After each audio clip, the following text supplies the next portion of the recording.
I've been encouraging the women to not only think about their family and other people, but to also think about what they want. Because when we align our own journey with what we passionately want for ourselves and our goals and following what we love to do, that's going to have a flow-on effect to the family as well.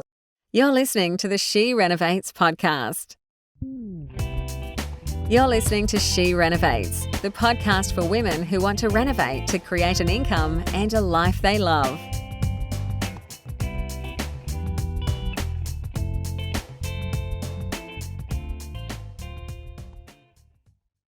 Hello everyone. So we're back with another Thursday Live, and I'm very happy to say that Michelle Lewis, our Mindset and Reno coach, has joined me today. So welcome, Michelle. Hey Bernadette, hi everyone. Great to see you all, and thanks for having me. You're very welcome. So you and I have been having an exciting time talking to all the Wonder Women for their quarterly reviews. And it really, I guess there's been two things that have really struck me. One is how much women think about everyone else when they're looking to improve their life. So I would go so far as to say every single woman has a goal, not just for themselves, but for a member of the family or someone that they love. And like, we know it, but it's good to see it. And it's surprising. Like, you always think it's, your kids, but it's not always the kids. Like, obviously they're high on it, all of our priorities, but often it's siblings or parents. And so that's been one thing that I've found really, heartening. And the other thing that I really love is that everyone comes to the table with their own special talents and qualities. And so that brings a richness to the community. It also sort of, I guess, levels up the level, the collective intelligence in the community. And of course, the third thing is that they're doing amazing things. And something that I didn't mention to you before we came on, Michelle, is that I've been tallying up the profit that the group has made in 2021. I don't know whether you've been collecting that data as you've been having your calls, so we might have to Yeah. So what about you? How's it been for you? Yeah, it's been really fascinating. And I think, just to add to your point about women thinking of everyone else, I am seeing a little bit of a groundswell of some, because we do have single women in our program who don't necessarily have a partner, but they have extended family. So I think there's been, and I've been encouraging the women to not only think about their family and other people, but to also think about what they want. Because when we align our own journey with what we deeply and passionately want for ourselves and our goals and following what we love to do, that's going to have a flow-on effect to the family as well. So it's not been just about the big wins, it's been about small wins. And I think, we encourage our women to celebrate those small wins, because women put so much pressure on themselves, and it's like, everyone take a deep breath. We work better when we're under less stress, when we can think clearly. It makes a difference. It absolutely makes a difference. You are so right, because often we tend to want to give before we're really in the best position to be able to be giving. And it reminds me of that saying about like when you're on an aeroplane and the oxygen masks drop down, that you need to put your own oxygen mask on first, because you can't help anyone else if you're unconscious. Yeah, it's absolutely right. Yeah. And, it's a really, really powerful journey when women do step into self-care and self-acknowledgement and taking away the guilt and shame of wanting things for ourselves. It's really powerful. And so it's something we're slowly working on with our women in our community. And, I think we're seeing some benefits from that. Absolutely. And I saw something the other day, I think it was Zig Ziglar that said it, money's not everything, but it's right up there with oxygen. And, like, we need to remind ourselves of that sometimes. Absolutely. We are just, we tend to be, very altruistic, but it's really often sometimes misguided. Yeah, look, a lot of us have deep-seated beliefs and values instilled in us as children. It might have been something our parents said off the cuff, or our examples of people doing business might be as a side hustle and they didn't charge much and they weren't necessarily after it for the money. So it's really important to look back and see what our examples of business and making money or how people felt about money were. And then it's important for us to establish our own values around money, and what it means to us, and that it's okay to build wealth. It's okay to make money. We can support our families or support ourselves with money. It's not, we're not evil people because we have a desire to build wealth and to make money. So it's really important for number one, people to acknowledge what their values were growing up around money. And then number two, make a decision and a change about valuing our own wealth and moving forward and making money, and that it's completely okay. It's a great thing. Look, this conversation's not quite, it's going slightly different to how I thought it would, but I think this is a really good subject because I was actually talking to Louise Lucas the other day. She's a mortgage broker and also a Wonder Woman. And we were talking about women asking for a raise at work. And because that's something we sometimes address in the community, because if you're going to be working and you want to, move forward with your property, you need to be getting a decent income to support your borrowing capacity. And what she was saying, and I thought this is so true, she was saying that single women particularly get overlooked and promotions and things that will earn them more income because that they're not supporting a family, or then, whereas the a lot of men, because they have family, even not single women that, might work part-time because they're still a carer and don't feel that they can ask for more money. And when they do, are often sort of stepped over because there's this ingrained societal attitude that they don't really need it.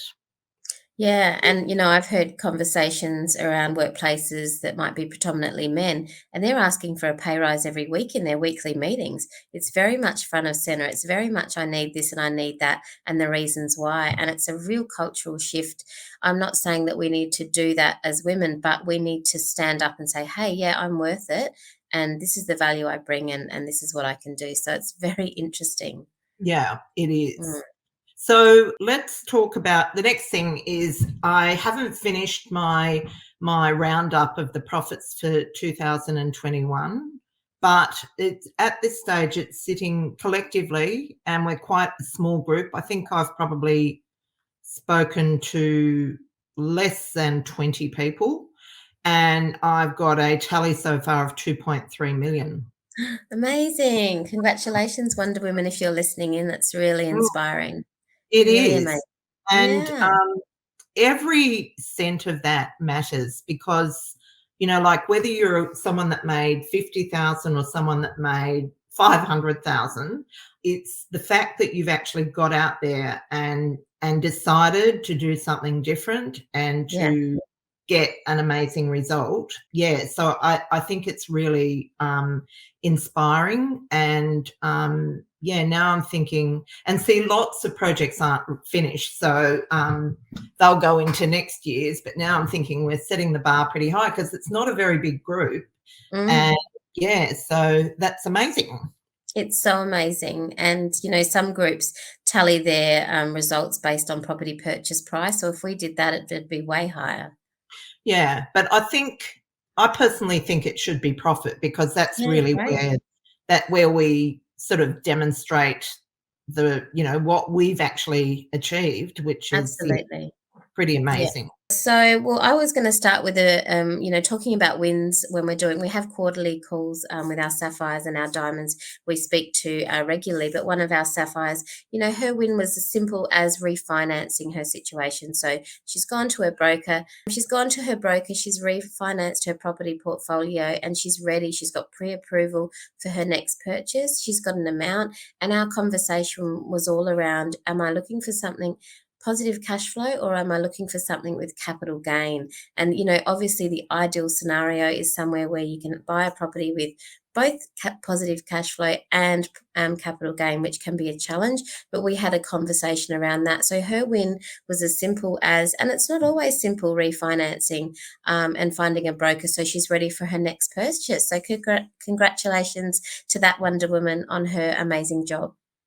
Well, and that's a really you're so right. Money is so hard to get at the moment that being able to do that is a big win, and it sort of opens the door to the next stage.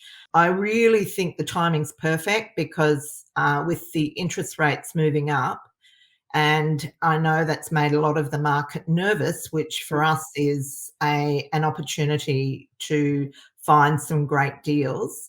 And of course, you want to make sure that that deal is, the feasibility is structured well, and so that you're taking into account the change in the borrowing environment, but also looking at ways to actually increase your capacity for cash flow and for equity by using those renovation skills. Like, we don't like to just buy a property and just let it sit and grow organically because, we don't really expect a whole lot of growth in the next couple of years. So we need to be a bit more creative about it.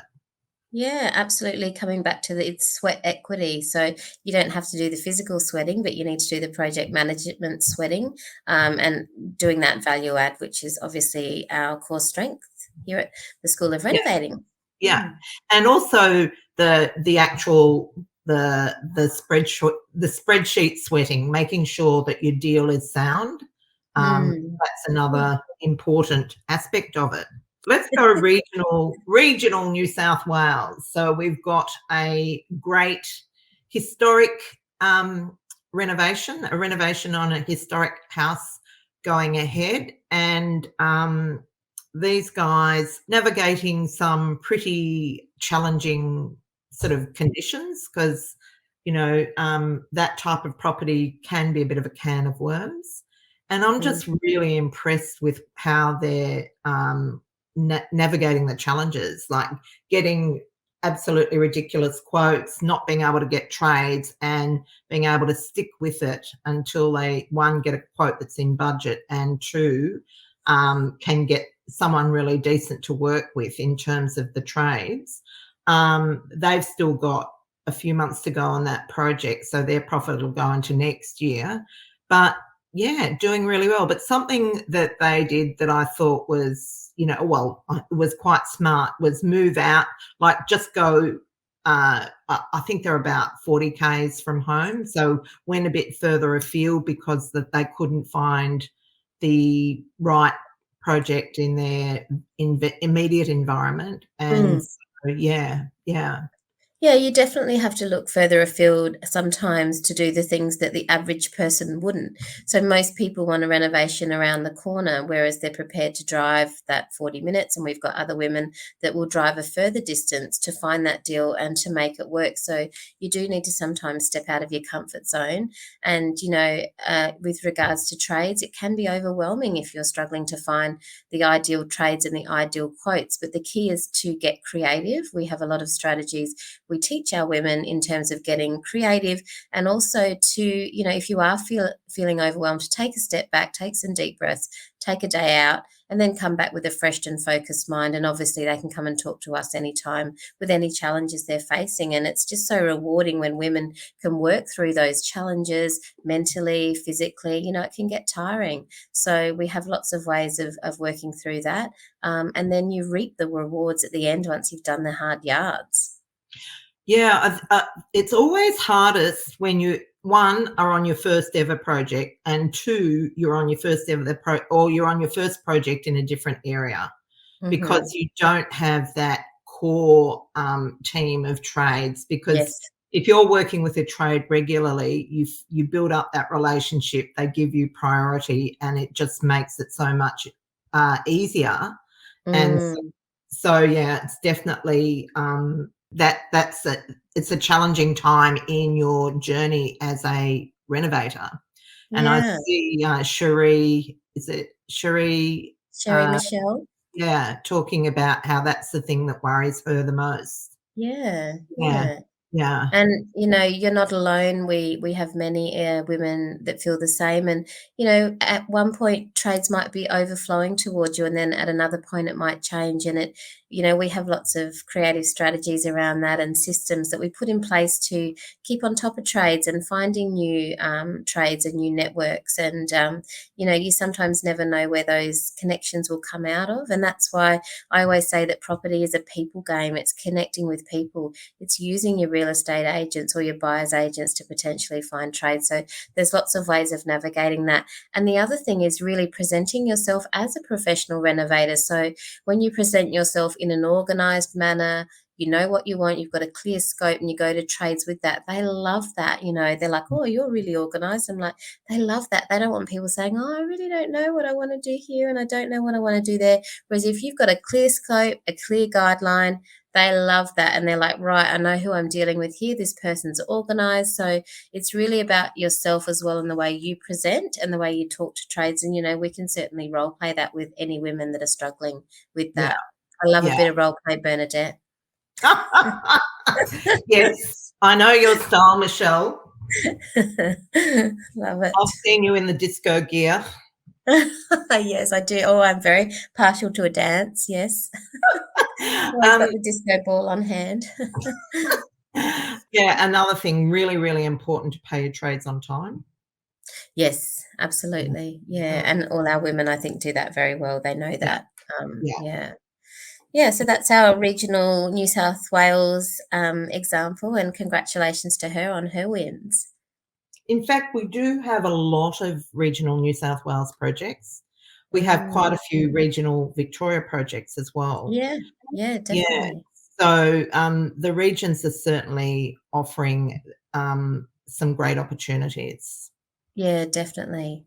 We also have an inner Brisbane, and this wasn't on our list to chat about, but doing a woman and her partner doing their first project. And, I've just been really proud of the way they've worked through it. And, they've faced challenges, but they've kept smiling and they've got on with the job, and, they've learnt so much. So, yeah, that's a really another wonderful win as well. So do you know where they're at with their project, Michelle? Yeah, I think they're just about at the end of it, to be honest. Wow, that So happened quickly. yeah, they've done really well. They've still got a little bit to go, but they're doing fabulous. So yeah, it's been Yeah. really great. Well, that's good. And look, not every project goes to plan, and that's a bit of the nature of renovating. You do need to be able to bend and flex with what's happening. And I think probably luckily, Michelle and I just love a challenge, don't we? Yes, I do. Yeah. We do. Yeah, so that's what keeps us going, really. Well, it gives. Oh, sorry, Bernadette. I was just going to say, it gives us a chance to be creative and problem solve. We love problem solving, and at the end of the day, it's you're working with people. So what do they need to get where they want to go and to be their best version of themselves as a tradesperson? How can we help them? And I know, I've certainly referred a lot of my trades onto other people, and that's something that we can share with our trades in terms of future work. And potential work, and they always love a good lead. And a good lead is meaning someone that is organized and knows what they want, not someone that will get them back 5 times to try and think about what happens. So Yeah. we've got a lot of power in being able to hand them on to other students in our community, and sharing that love around. Yeah, exactly. And the other thing that I think I'm realizing is that many in the women in our community have skills, and that's being shared around too. Like, I don't think Leanne would mind me saying we saw Leanne pop up before, and Leanne is a town planner in the Hunter Valley, and I'm noticing that she's being kept quite busy with Wonder Women projects, which is really awesome to have someone in the community that has an understanding of how we operate, and also has a business that supports our women is pretty cool. Yeah. Oh, another project is that we have, which is also in regional New South Wales, and probably in a bigger town than the earlier one we talked Yes. about, where we have two sisters joint venturing together, and they're keeping their retired father very busy. And I really love the idea of a family project, obviously, because we do a lot of them. And I just think, having those generations, even their own kids are involved at some level. And, the idea of a generational project is it's a great way of passing down skills. So their dad has been had a plasterboarding business for a long time, like for decades. And he's not really able to work the way he used to, but he can be site supervisor on their project. So he gets a lot of satisfaction out of that. And it means that they're able to, have the peace of mind that it's not, and knowing that the job's been managed well. So I think that's probably a good news story. It really is. And, I think, for you and I, leading by example, showing our children what's possible, incidental conversations about property and investing and potential careers in that, two of my children have said to me they're interested in following in our footsteps, and that's humbling, and they also need to find their own way. But if you can do projects as a family, it's a beautiful thing. It is. You never stuck for something to talk about at the dinner table. Sometimes I know I can remember our younger children saying, "Can you please not talk about that again?" Because they're so sick of it. Yes. But as they've got older, that it's changed. But our eldest Hannah has always been big on shares, and she was just not interested in property at all. But she and I did a joint venture a few years ago now. That was to give her a kick along. And seriously, since then, she has just become manic about it, which is really great. Yeah. So it's so good. I think, when people see the income potential of the side hustle of renovating or of property in general, and someone saying hi, if you see it firsthand, it does make you think, oh, hang on a minute, I can potentially do an 8-week renovation, a 4-month purchase time lag by the time I buy and settle, and make 50 or 100K versus working a whole year 9 to 5, however many days a year, with maybe 4 weeks holiday if you're lucky. It does make your brain go, oh, hang on a minute, I know what I'd rather be doing. Yeah, absolutely. And I think for them, like, they would have bought a house without doing the renovation, but it's just given them that much more momentum. So they bought in a better suburb, and they actually bought a second house very soon after that. So it really gave them a lot of, a big kickstart, and that, as a mother, that feels good. Yeah. Oh, yeah, it does, because everyone's encouraged to go to university or TAFE and get a job and work for someone else. And, when you can show your children that a property business is possible, it's exciting, just to have that inspiration, because there's so many, different areas within property as well. So, yeah, it's very cool. So well done, Hannah. That's a win to her and her mama. Yeah, absolutely. Shall we do one more? Yeah, I think we've got time for one more. And hi to everyone that's joined us. Great to see you here. And if you're watching the replay, excellent as well. I think we need to do a Victorian one. We have got a young woman. I'm saying young because she's under 50. Sounds good to me. She's a lot under 50. She'll laugh when she hears this. Doing a suburb in Melbourne. And this is her third project, I think. And so every property that she does to flip, she gets to the end of the project and thinks, oh, maybe I should hold it. And I actually think that's great, because, like, I love flipping because it's so adrenaline charged, and it's so exciting to get it finished, to make it really beautiful, to get it on the market and be really validated by a result. But it isn't smart. like it's a very short-term strategy. And so if you're able to hold it, like sometimes it can be seen as a bit of a failure because you've got to hold it. But if you're able No. to hold it, that is the best outcome, because you know, like when you sell it, you give all that, you get some profit, but you give most of it away because Mm. you've got future growth and so on. So yeah, so I think that may not be such a bad outcome. Yeah, it's definitely a combination strategy. So a lot of our women start off with flips to get those chunks of cash and also to get the experience up. But then over time, you do realize that yes, it is good to be able to hold some properties, and then do the flips as well if that's where your passion is. Yeah. Like we've got a few women that are giving up their jobs. And so in terms of working out that strategy, I always think it's a good idea to do one flip, then the next one hold, and just try and always have two projects sort of in the pipeline so Mm. that you're retaining something that's giving you long-term wealth. Yes. And for holding, I think that I love the idea of the micro development strategy because it just gives you so much more equity and cash flow. Mm. And it's Yeah. not like just buying a, you know, an investment property and then just having to sit around and wait for it to grow. So, yeah, I definitely think there's a place for both.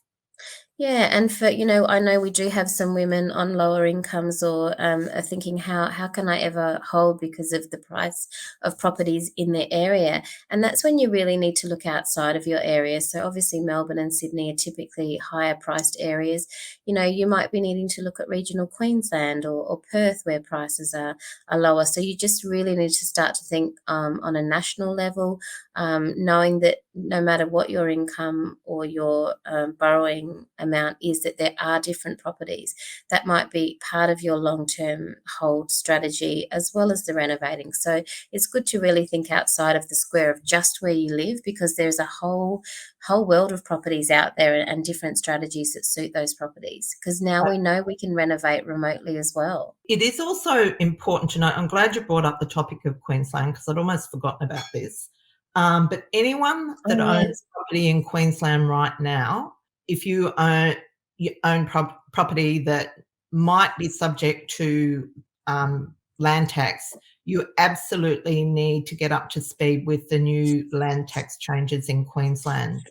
So I'm not going to go through them right now because I haven't prepared for that, and it may not be technically accurate what I tell you, but what I do know is that if you own property in Queensland and properties in other states, then your land tax bill will be impacted. So please get up to speed. Yeah, so that's that. Yeah. Yeah, So, awesome. and do you want to have a quick chat about what's happening in the market? Yeah, we can. Where would you like to start? Well, I think the main thing to start is there's a lot of fear around the interest rate rises and the knock-on effect that is having in the or will have. I don't think it's really struck with vengeance. Are you seeing much impact in Adelaide? Look, I think there's a few different things happening. So one thing that's happening is I think people are panicking that prices may go down slightly, and so therefore, if they've been wanting to sell, they're popping their properties on the market, and that's great because there's an increase in volume. I think the people are buying at not such a hot rate, but there's still good amounts of people buying in the market, but then prices may have come off ever so slightly. But as you know, Bernadette, within every area, there's suburbs within suburbs. So there's certain areas that will remain strong and remain hot, and those perhaps less popular suburbs might come off the boil a bit. But statistically, prices have come off a little bit in Melbourne and Sydney, and I think we're talking small percentages, and Adelaide's percentage is even smaller.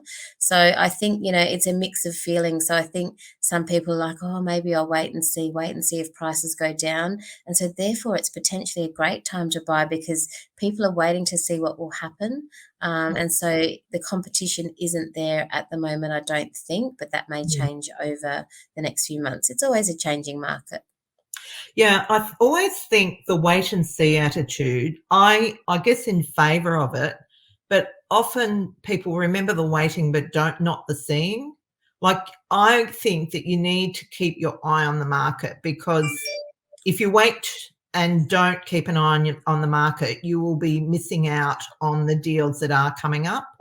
And I get really excited when there are big changes in the market, because I know that there will be, a lot of people are fearful and will, bail out, and that provides us with opportunities to pick up a good buy. So, of course, it does mean you need to build extra risk management into your strategy, particularly if you're flipping. You absolutely need to have your eyes open about what's going on in the market, because to not do that would be foolish. But it does mean that there are great opportunities. And I personally am quite comfortable to flip, because I know I'll get a good deal and I'll have plenty of buffer. And there are still people needing lovely new homes, which is what we produce, really. But so you've got to be, what's the word?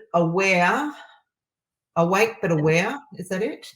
No, I don't think so. I can't think, but aware but not scared. It comes back to feasibilities, and as active renovators, we do need to keep an eye on the market. We do need to find out what's happening, and we need to be flexible and fluid in our approach. So, okay, let's say prices are changing. We need to cut back on our spending, for example, or just be more clever with our choices of how high end we go on individual things, or how big the deck might be, or whatever those value adds that you're using.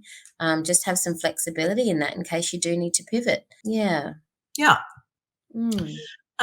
Okay, so I think that's enough for today. What I do want to do is say, if you are thinking about building renovating into your repertoire, and you like the idea of working with some amazingly creative and supportive women, we have got our free workshop coming up. That's the Women in Renovating workshop. And yes, we'd love you to come along. So we will include a link below the recording of this session.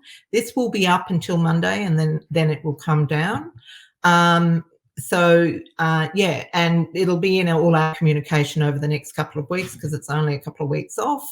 And so come over and join us and have a lot of fun for a few days in our sessions. And you'll learn lots of things, particularly around strategy, which is really the basis of managing, what's happening. And and that's it. Well, listen, thanks for joining me, Michelle. Oh, it's always good fun. Thanks for having me, and lovely to see everyone that's here. I'll go back in and see who's made comments and joined us. And great to connect with everyone. Sherry, Michelle saying thank you. Thanks for coming. Yeah, you're welcome. Okay.